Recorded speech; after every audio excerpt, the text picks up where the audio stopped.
Hello dear students, कैसे हैं आप सब। आई होप आप सभी कोई अच्छे होंगे। तो प्यारे बच्चों, आ चुका है आप सभी का त्रैमासिक परीक्षा का अभ्यास प्रश्न पत्र आ चुका है बच्चों, जो कि कक्षा 10वीं का है। ये अभ्यास प्रश्न जो आपको मैं बताने जा रहा हूं बच्चों, यहाँ पर आपके जो 75 नंबर की ये जो अभ्यास प्रश्न पत्र बनाए गए हैं, इसमें से कल के एग्जाम में आपके 60 नंबर के क्वेश्चन देखने को मिलने वाले। मैं इसलिए ऐसा ही इसलिए बोला क्योंकि ये ओरिजिनल पेपर से मिलाकर बनाया गया है, ताकि आप जैसे कि अभ्यास पत्र लिख दिया गया है ना, तो यह ज़्यादातर लोगों को पता नहीं चल पाएगा और इस पे कार्रवाई नहीं की जाएगी। यदि पता चलता कि यह एक ओरिजिनल पेपर है तो इस पर कार्रवाई की जा सकती, इसीलिए हमने इस पर अभ्यास प्रश्न पेपर डाल दिया। और इसमें जितने भी क्वेश्चन बच्चों हम आज की वीडियो में बताने वाले हैं, ये 101% रियल क्वेश्चन पेपर से आपके पूरे के पूरे क्वेश्चन मिलने वाले हैं, जहाँ पर हम आपको दिए गए क्वेश्चंस के पूरे यहाँ विकल्प के क्वेश्चंस भी कराएंगे। और आप देख सकते हो बच्चों, यहाँ पर हमने सभी क्वेश्चंस के आंसर भी आप सभी के लिए तैयार रखा है, ठीक है ना। तो आप सभी को बिना वीडियो को एक भी स्किप किए पूरा वॉच करना है, ताकि आपको कल के एग्जाम में इसी में से पूरे के पूरे क्वेश्चन देखने को मिलने वाले हैं। तो चलिए प्यारे बच्चों, वीडियो स्टार्ट करते हैं। तो यहाँ समय है 3 घंटे की पूर्णांक 75 का, ठीक है। यहाँ पर प्यारे बच्चों कुछ निर्देश दिए गए हैं, इसे आप पढ़ लीजिएगा, ठीक है ना।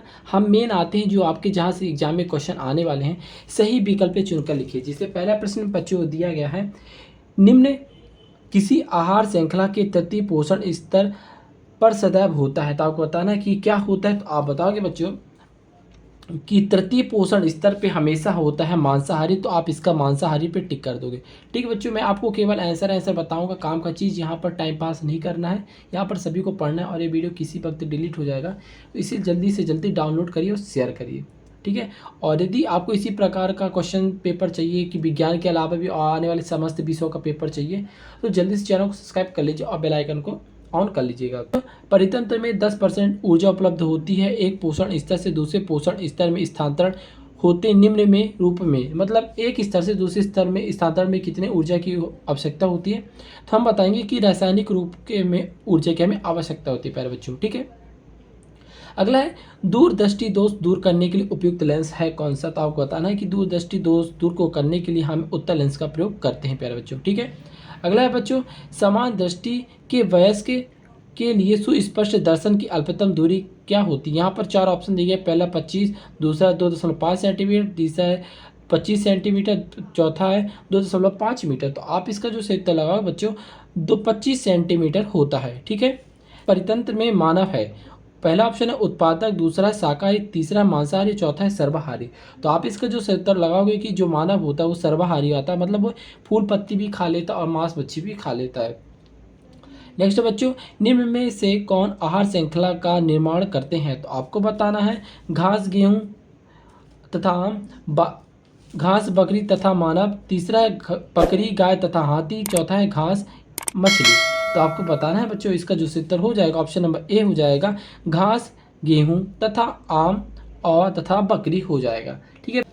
प्रश्न क्रमांक 2 है बच्चों, खाली स्थान भरिए। पहला है, प्रिज्म द्वारा बिंदी बिंदी रंग के प्रकार की किरणों का विचलन शाब्दिक होता है। तो आप बताओगे बच्चों, देखिए यहाँ पर हमने सभी के लिए आंसर भी रखा है, ठीक है ना। तो पहले क्वेश्चन को हम बता देंगे, फिर इसके बाद आंसर दे देंगे।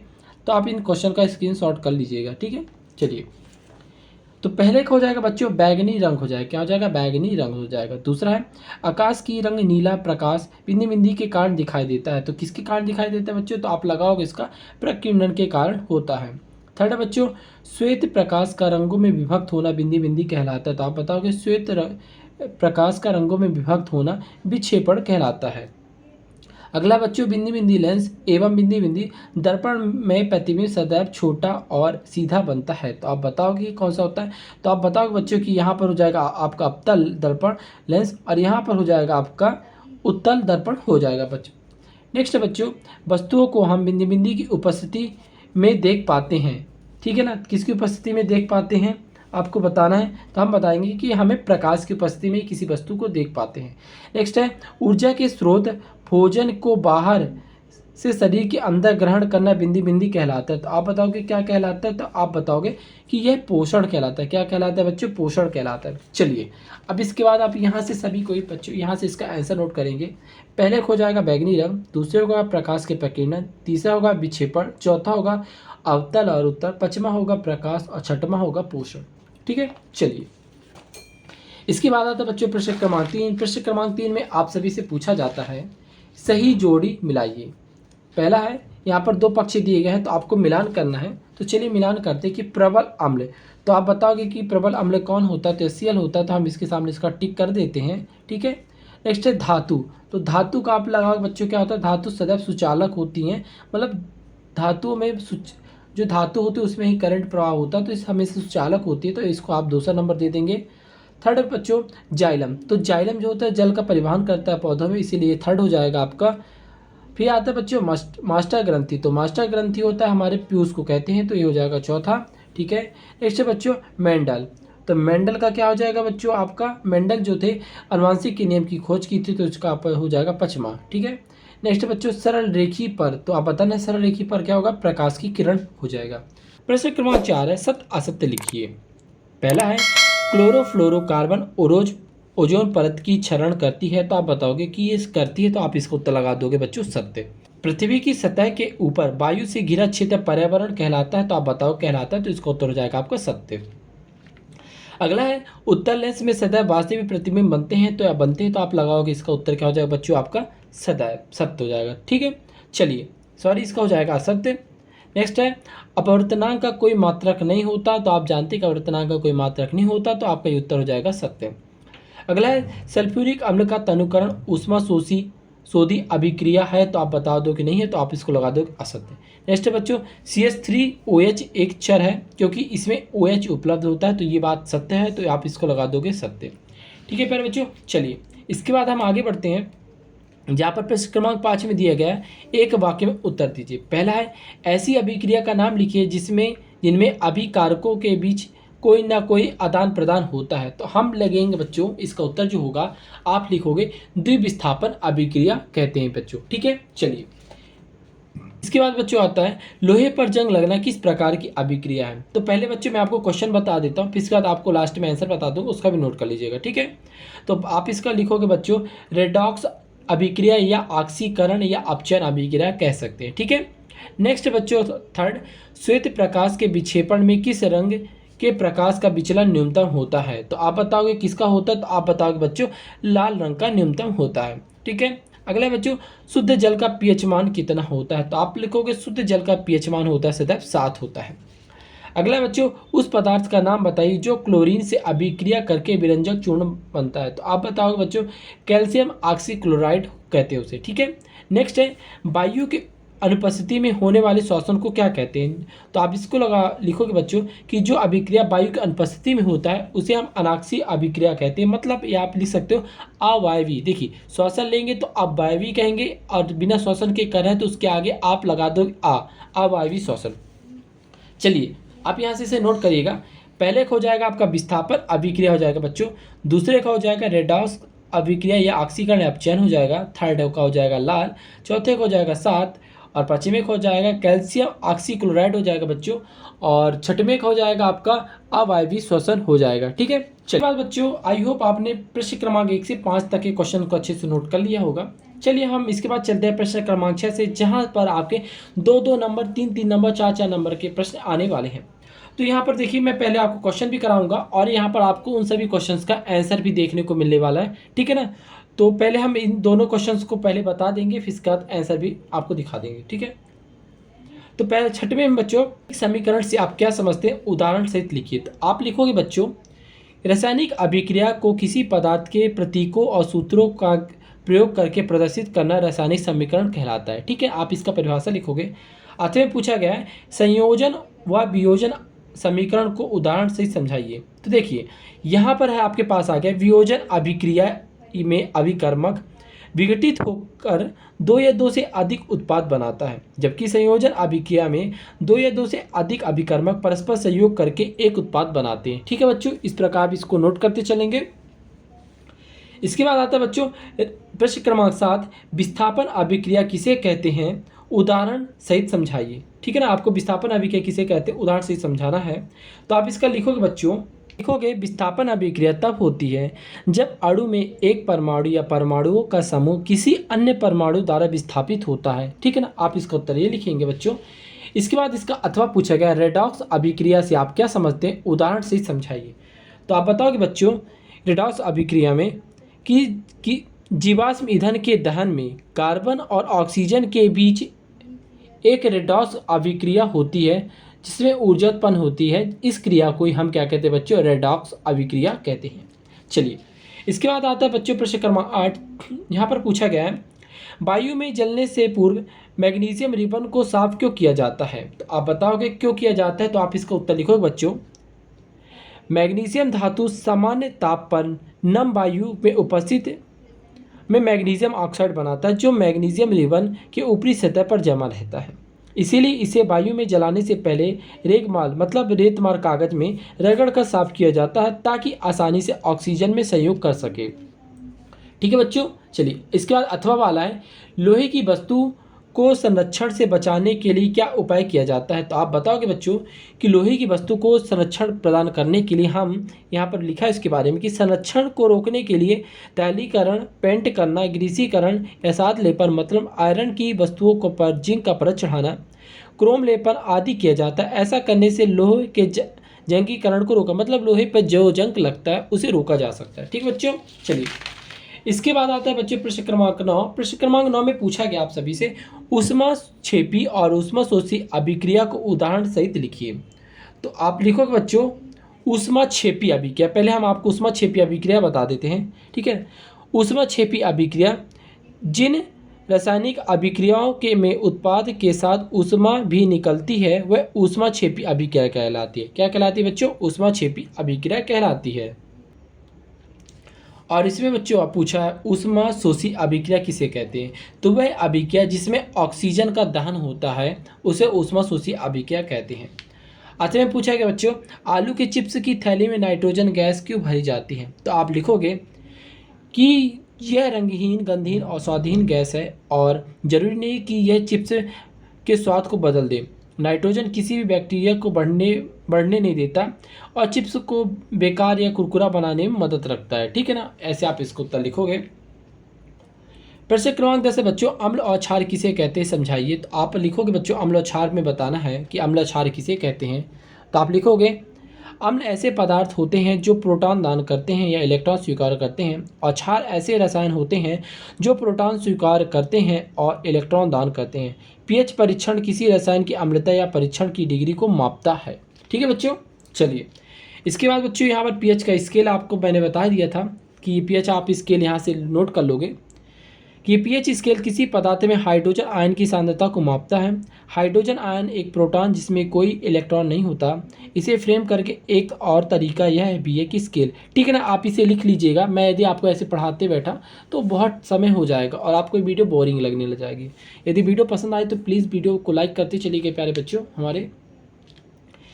प्रश्न क्रमांक 11 में पूछा गया बच्चों पीतल एवं तांबे की बर्तन में दही एवं खट्टे पदार्थ को क्यों नहीं रखना चाहिए। तो आपको बताना है क्यों नहीं रखना चाहिए। तो इसके बारे में चलिए जान लेते हैं कि दही एवं खट्टे पदार्थ में अम्ल होता है। अम्ल धातु के साथ अभिक्रिया करके हानिकारक लवण और हाइड्रोजन गैस बनाते हैं।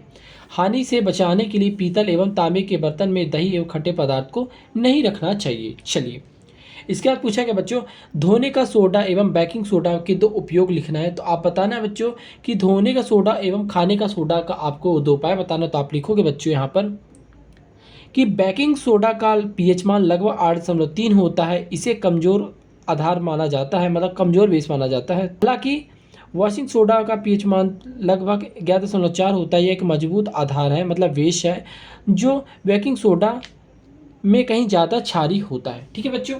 इसके बाद बच्चों आपसे पूछा गया है प्रश्न क्रमांक 12 में प्लास्टर का पेरिस के 4 उपाय मतलब प्लास्टर ऑफ पेरिस के आपको क्या बताने बच्चों 4 उपाय बताने हैं। तो चलिए इसका 4 उपाय हमने यहाँ से नोट कर लेते हैं बच्चों कि पहला है इसका उपयोग डॉक्टर टूटी हुई हड्डियों को और सही स्थिति में रखने के लिए करता है। दूसरा है मूर्तियाँ और खिलौने बनाने में किया जाता है। थर्ड है सांचे और मॉडल बनाने में और चौथा है चाक बनाने में किया जाता है। ठीक है बच्चों। इसके बाद बच्चों आता है अथवे में अम्ल और क्षार में आप सभी को इसका अंतर बताना है। तो आप चलिए इसका अंतर लिखेंगे कि खट्टे फल वाले रासायनिक यौगिक को अम्ल कहते हैं। एक रासायनिक यौगिक जिसका स्वाद तीखा होता है वह छूने पर साबुन जैसा होता है उसे क्षार कहते हैं। ठीक है ना। तो आपका ये खट्टा वाला हो गया अम्ल, एक हो गया क्षार हो गया। ठीक है बच्चों। चलिए इसके बाद पूछा गया है प्रश्न क्रमांक 13 में, भोजन के पाचन में लार की क्या भूमिका होती है। तो आपको बताना है कि भोजन के पाचन में लार की क्या भूमिका रहती है। तो आप लिखोगे कि लार के पाचन कार्यों में शामिल है भोजन को गीला करना, भोजन को लुगदी बनाना ताकि यह आसानी से निगला जा सके। लार में एंजाइम टाइलिन होता है, जिसे टाइलिन भी कहा जाता है, जो स्टार्च को शर्करा में तोड़ता है। इस प्रकार भोजन का पाचन मुंह में होता है बच्चों। ठीक है, चलिए ठीक है बच्चों। इसके बाद हम आगे बढ़ते हैं बच्चों। पूछा गया था में, हमारे शरीर में हीमोग्लोबिन की कमी के से क्या परिणाम होते हैं। तो आपको बताना कि क्या होता है। तो आप लिखोगे प्यारे बच्चों हमारे, यदि कोई बीमारी या स्थिति आपके शरीर की लाल रक्त कोशिका के उत्पादन की क्षमता को प्रभावित करती है तो आपके हीमोग्लोबिन स्तर कम हो जाता है। जब आपका हीमोग्लोबिन स्तर कम हो जाता है तो इसका मतलब है कि आपके शरीर में पर्याप्त ऑक्सीजन नहीं मिल पाते, जिससे आप बहुत थका हुआ और कमज़ोर महसूस करते हैं। चलिए बच्चों, इसके बाद आता है प्रश्न क्रमांक 14, जहाँ पर आपसे पूछा गया है जल से बाहर निकालने पर मछलियाँ क्यों मर जाती हैं। आखिर क्या कारण है कि जल से बाहर निकालते मछलियाँ मर जाती हैं। तो आप लिखोगे मछलियाँ क्लोम मतलब गिल की सहायता सांस लेती हैं। गिलों में प्रचुर मात्रा में रुधिर कोशिका विद्यमान होती है और वे जल में घुली हुई ऑक्सीजन को आसानी से अवशोषित कर लेती है। क्योंकि मछलियाँ गैसीय ऑक्सीजन का अवशोषण नहीं कर पाती, अतः पानी से बाहर निकालने पर वह जाने पर शीघ्र ही मर जाती है। ठीक है बच्चों, चलिए इसके बाद आता है इसका अथवा है प्रकाश संश्लेषण क्रिया विधि का समीकरण लिखिए। तो यहाँ पर आपको प्रकाश संश्लेषण की क्रिया विधि को आपको लिखना है। तो चलिए आप इसको लिखोगे, प्रकाश संश्लेषण की प्रक्रिया को आमतौर पर इस प्रकार लिखा जाता है। लिखोगे 6CO2 + 6H2O arrow C6H12O6 + 6O2। इसका मतलब है कि अभिकारक 6 कार्बन डाइऑक्साइड अणु और 6 पानी के अणु क्लोरोफिल द्वारा कैप्चर की गई प्रकाश ऊर्जा द्वारा एक चीनी अणु और 6 ऑक्सीजन अणु में परिवर्तित हो जाते जो उत्पाद है। ठीक है बच्चों, इसके बाद पूछा गया प्रश्न का 15 में, मानव की आहार नाल का चित्र बनाइए। तो यहाँ पर बच्चों आपको मानव का शरीर होता है उसमें आपको उसके आहार नाल का चित्र बनाना है, जिसे आपको खुद से करना पड़ेगा। ठीक है, अतः पूछा गया है मानव उत्सर्जन तंत्र का स्वच्छ नामांकित चित्र बनाए। मानव जहाँ से स्वच्छ नामांकित वो उत्सर्जन करता है, ठीक है ना, उत्सर्जन तंत्र होता है, उसका आपको यहाँ पर बच्चों फोटो बनाना है, मतलब डायग्राम बनाना है। अगला बच्चों प्रश्न क्रमांक 16, मानव हृदय का स्वच्छ नामांकित है। इसमें भी बच्चों आपको मानव के हृदय का नामांकित चित्र को बनाना है बच्चों। ठीक है, अथवा पूछा गया बच्चों धमनी और शिरा में अंतर लिखिए। तो चलिए धमनी और शिरा में आपको अंतर बता देते हैं। धमनियाँ रक्त को हृदय से शरीर के बाकी हिस्सों तक ले जाती है। शिराएं रक्त को अपने हृदय से वापस धकेलती, आपके पूरे शरीर में नसों और धमनियों को जटिल प्रदान। ठीक है, अथवा इसके बाद बच्चों आता है प्रश्न क्रमांक 17, पूछा है आपसे ऑक्सी और अनाक्सी श्वसन में अंतर लिखिए। तो यहाँ पर आपको ऑक्सी श्वसन और अनाक्सी श्वसन में अंतर लिखना है। तो चलिए लिखते हैं हम लोग। ऑक्सी श्वसन में ग्लूकोज का पूर्ण ऑक्सीकरण होता है और जो ऑक्सीजन की उपस्थिति में संपन्न होता है, जबकि अनाक्सी श्वसन में ग्लूकोज का आंशिक ऑक्सीकरण होता है जो ऑक्सीजन की उपस्थिति में संपन्न होता है, अनुपस्थिति में संपन्न होता है। ठीक, चलिए इसके बाद हम आगे बढ़ते हैं बच्चों, इसके अथवा वाले क्वेश्चन में चलते हैं। अथवा में पूछा गया है जाइलम और प्लोएम में 4 अंतर लिखिए। ठीक है, तो यहाँ पर आपको जाइलम और प्लोएम में बच्चों आपको अंतर लिखना है। तो आप बता दोगे कि जाइलम होता है जो पौधे में जल का परिवहन करता है और प्लोएम होता है जो पौधों में खाद्य पदार्थों का परिवहन करता है। ठीक है, चलिए इसके बाद आता है आपका प्रश्न क्रमांक 18, जहाँ पर पूछा गया है रक्त और लासिका में अंतर बताना है। तो बच्चों आपको बताना है कि रक्त और लासिका में अंतर क्या होता है। देखिए रक्त में एक सम्मानी उत्तक है और लासिका भी एक सम्मानी उत्तक है, तो और इसमें भी आपको अंतर बताना है, इसमें क्या अंतर होता है। अथवा पूछा गया है गोली दर्पण किसे कहते हैं और ये कितने प्रकार के होते हैं। तो आपको इसमें करना क्या है बच्चों, आपको गोली दर्पण की यहाँ पर परिभाषा बता देनी है और आप बता देना कि गोली दर्पण 2 प्रकार से होते हैं, एक उत्तल गोली दर्पण होता है, एक अवतल गोली दर्पण होता है। ठीक है, इसके बाद बच्चों आता है प्रश्न क्रमांक 19, जिससे पूछा गया लेंस की क्षमता से आप क्या समझते हैं, इसका मात्रक लिखिए। तो आपको बताना है कि लेंस की क्षमता किसे कहते हैं और आपको पता होगा D= होता है 1/f होता है। ठीक है ना, और इसकी मात्रक होती है बच्चों, तो आप लिखोगे इसका जो मात्रक होता है डायप्टर होता है। क्या होता है, डायप्टर होता है, जिसे हम D द्वारा प्रदर्शित करते हैं। अथवा पूछा गया बच्चों आवर्धन किसे कहते हैं, मतलब यहाँ पर पूछा गया बच्चों एक अवतल लेंस के बारे में पूछा है कि अवतल लेंस किसे कहते हैं, आपको बताना है।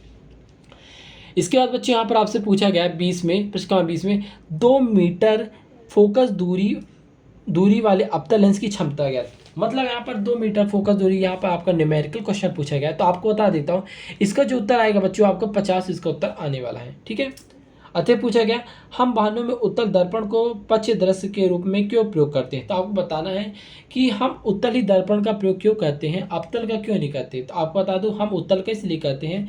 आपने देखा हो कि गाड़ी में हम जब चलाते हैं तो पीछे का व्यू देखने के लिए हम हमारे गाड़ी में 2 मिरर लगे होते हैं जिसे साइड मिरर कहते हैं। वो होते हैं उत्तल दर्पण, और उसको इसलिए लगाते हैं क्योंकि वो बड़ी प्रतिबिंब को छोटा प्रतिबिंब में कन्वर्ट कर देता है।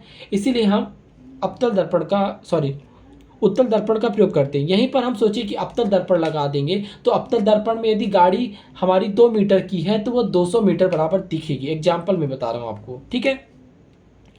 इसके बाद आता है बच्चे प्रश्न क्रमांक 21। इससे पूछा गया गोली दर्पण की वक्रता केंद्र और फोकस दूरी को परिभाषित कीजिए। तो यहाँ पर आपको गोली दर्पण की वक्रता केंद्र मतलब जिसे सीधा प्रदर्शित करते हैं, फोकस दूरी जिसे अवधार प्रदर्शित करते हैं, इसका आपको यहाँ पर इसको परिभाषा लिखना है। अथवा है जब कोई प्रकाश की किरण सघन माध्यम से विरल माध्यम में प्रवेश होता है तब क्या होता है। आपको बताना है बच्चों कि जब कोई प्रकाश की किरण सघन माध्यम से विरल माध्यम में जाता है तो क्या होता है। तो आप इसको तो लिखोगे कि जब कोई प्रकाश की किरण सघन माध्यम से विरल माध्यम में प्रवेश करती है तो वह अविलंब से दूर हटने लगती है। मतलब कि आपको एग्जाम्पल बता दूं, जैसे आप भीड़ भाड़ वाली जगह में रहते हैं तो आप एक दबे दबे आते हैं। ठीक है ना। आप जैसे खुले मैदान में आते हैं तो आप कहीं भी इधर उधर जा सकते हैं। सेम ऐसे ही होता है कि जब आप सघन माध्यम से विरल माध्यम में आते हो तो आपकी जो अविलंब से किरणें होती हैं पास में न रह के एकदम दूर चली जाती हैं। चलिए इसके बाद आता है प्रश्न क्रमांक 22, जहाँ पर आपसे पूछा गया है अवतल और उत्तल दर्पण का प्रयोग ले। मतलब बच्चों यहाँ पर आपको अवतल दर्पण उत्तल दर्पण का समतल दर्पण का प्रयोग लिखना है। तो आपको पता है कि अवतल दर्पण का आप बता दो कि डॉक्टर यूज करते हैं। ठीक है ना। और दाढ़ी उड़ी में बनाने में करते हैं, शेविंग के टाइम पे करते हैं। और समतल दर्पण का बता दो कि बच्चों की समतल दर्पण का हम क्या करते हैं, हम घरों में अपना चेहरा देखने के लिए जो दर्पण उपयोग करते हैं वह समतल दर्पण होता है। ठीक है ना। आप इस प्रकार उसका उपयोग लिख दीजिएगा। अतः बच्चों प्रकाश के परिवर्तन का नियम लिखना है। यहाँ पर आपको प्रकाश का परिवर्तन का नियम लिखना है। तो चलिए मैं बता देता हूँ क्या लिखना है आपको कि जब कोई प्रकाश की किरण किसी समतल माध्यम से टकराकर वापस उसी माध्यम में परिवर्तित हो जाती है उसे हम प्रकाश का परिवर्तन कहते हैं। अगला पूछा गया है कुछ लेंस की फोकस दूरी ज्ञात कीजिए जिसकी क्षमता दिया गया और यह किस प्रकार का लेंस है। मतलब बच्चों यहाँ पर आपको इसकी क्षमता दिया गया है और आपको बताना है कि इसका लेंस किस टाइप का बताना है। इसके बाद बच्चों आता है प्रश्न क्रमांक 23, सब जो आपके प्रश्न पत्र का सबसे लास्ट प्रश्न होने वाला है। विकृति गंधित को परिभाषित कीजिए अथवा क्लोर छाल अभिक्रिया को समझाते हुए लिखिए। यहाँ पर आपको क्लोर छाल अभिक्रिया को समझाना है। तो बच्चों इस प्रकार से आज की इस वीडियो पे मैंने आपको प्रश्न क्रमांक 1 से लेकर के प्रश्न क्रमांक 23 तक के सभी क्वेश्चंस को हल करा दिया, जिसमें आज की इस वीडियो पे मैंने आपको संपूर्ण उत्तर भी बता दिया। आई होप आज की वीडियो आपको पसंद आएगी। यदि वीडियो पसंद आए तो प्लीज़ वीडियो को लाइक करिए, चैनल को सब्सक्राइब करिए और अपने दोस्तों के साथ शेयर करिएगा। यदि आपको विज्ञान की तरह आने वाले सभी विषयों का पेपर चाहिए और यदि आपको समय समय पर आपको चाहिए कि आपको यदि एग्ज़ाम के पेपर लीक होते हैं और आपको पता करना है कि कहाँ से मिलते हैं, तो आप हमारे चैनल को सब्सक्राइब जरूर करिए, क्योंकि यहाँ पर आपको समय समय पर आपको एमपी बोर्ड से रिलेटेड सभी प्रकार के अपडेट, यदि आपके एग्जाम्स के पेपर लीक होते हैं तो सबसे पहले आपको एग्जाम्स के पेपर यहीं पर देखने को मिले। सो बच्चों आज के लिए बस इतना ही, फिर मिलते हैं एक नेक्स्ट वीडियो पर। तो प्लीज़ सब्सक्राइब करिए और शेयर करना ना भूलिए।